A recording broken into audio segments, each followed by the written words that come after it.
Ito na guys, ilagay ko na yung mushroom, tomato,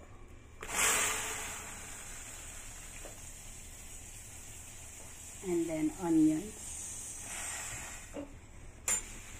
Yung sabaw niya guys, ang nilagay ko dyan ay yung yung chicken soup and chicken powder. So ngayon ilagay ko na rin yung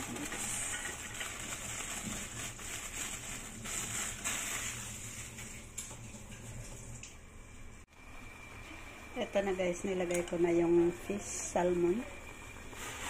So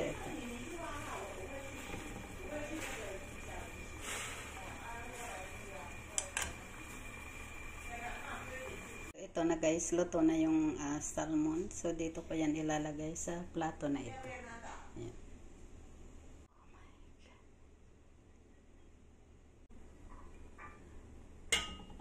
It's yummy, yummy. So thank you guys, thank you for watching. See you next time. Bye, God bless.